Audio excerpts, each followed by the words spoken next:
Hello, my name is Omar El Mazny, and I'm going to take you through the project overview. We went through a lot of never-ending steps, some of them set us back, and some got us closer to the final product. For each part of the product, whether design or assembly, we were faced with numerous problems that had to be overcome. The bridge design was chosen based on intensive research to figure out the best strength-to-weight ratio based on past participants of the competition. How was the design selected? Choosing the appropriate design was a taxing process, one that required exhaustive research to reach. Trial and error was the name of the game. For example, the base initially was going to be single layered. However, upon testing, we realized that a double layered one would improve it immensely. This is a preview of the before and after of the base. On the left is the old single layered base, and on the right is the modified double layered base. As we were testing, we found out that the single layered base could only hold its own weight. It wouldn't bear any more load. So we agreed upon adding another layer to the base so it would improve the structural integrity immensely and wouldn't make it as flimsy as before.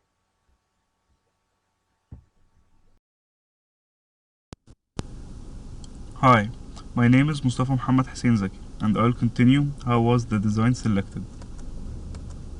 Similarly, upon agreeing to construct X-frame trusses, the obstacle was making them identical. So, we used our tracing skills to create a replica on a paper.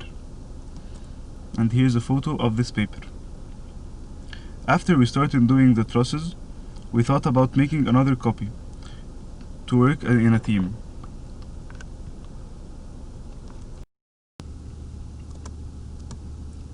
Another problem was that the trusses were wider than the supports. This was solved by adding crosses at the top of the support to increase its width. And here's a photo of the top view of the support and the side view. We added a layer of sticks as shown in the top view photo to avoid the crosses getting out of the support and to assure that we used a thick layer of white glue to complete this process. Hi, my name is Marwan Mohammed and I'm going to walk you through the construction process that we followed to manufacture this bridge. The steps we've passed through were never ending. Some of them got us closer to the final product, but others held us back. Chronologically, we started constructing the following: the supports, the base, trusses, the assembly, support edit, and finally the roof connection. The supports. It was the easiest part to think about, but the most important thing was how to reach the required length with the most durable structure. Next is the base. Initially, we manufactured a single layer base, but after some thinking, we reached a conclusion of making it double layered for more durability. Trusses. 2 long days of researching the most commonly used trusses, we narrowed it down to triangles and X-frame trusses. But the X's had better scientific reviews and maintained their shape better while forming replicas.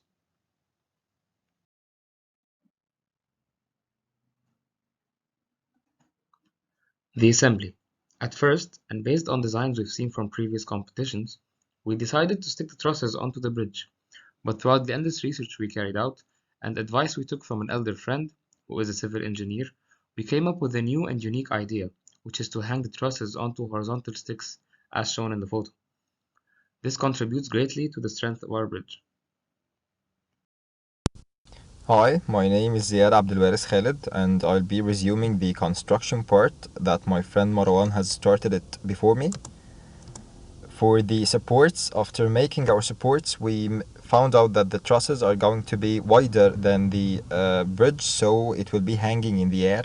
To avoid its weakness, we agreed to make an X shape with the sticks to be built into the support itself.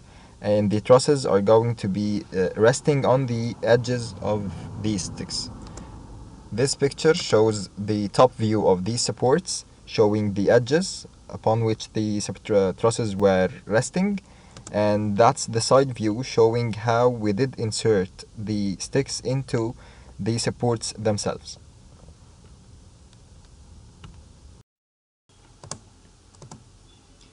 For the roof, after thinking and searching on the internet for the truss bridges made in all around the world, we found that the tension made on the truss and the base from the weights hanging can be resisted by compression, which will be formed if we had a roof to link the two sides of the two trusses.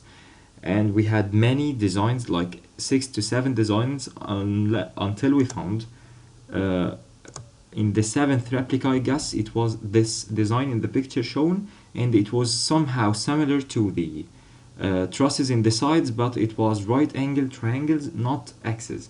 This was the design that we agreed on to make the final roof connection for the bridge. And this picture shows an AutoCAD design for the side profile of the bridge with the measurements taken on it.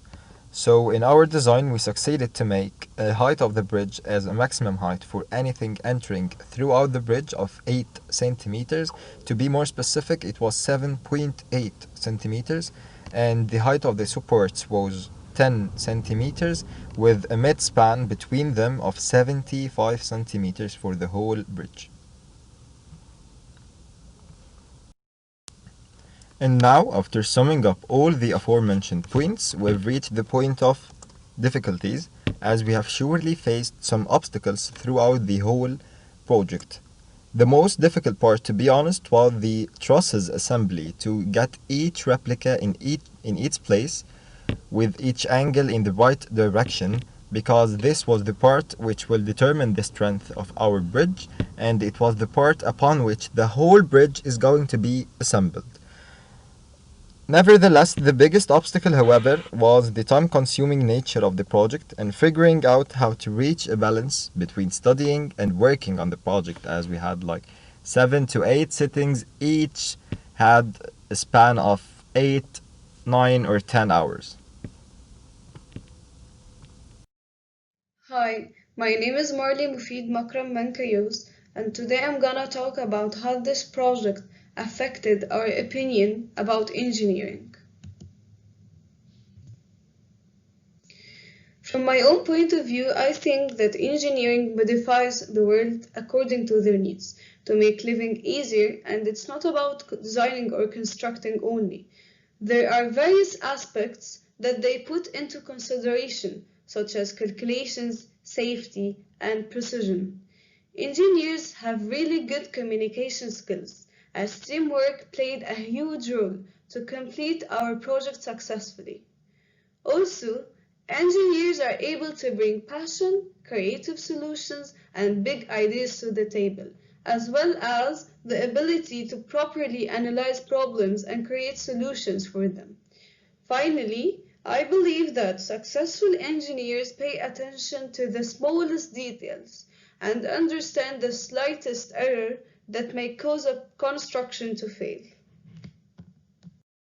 In this slide, I'm going to talk about the lessons that we learned from the construction process.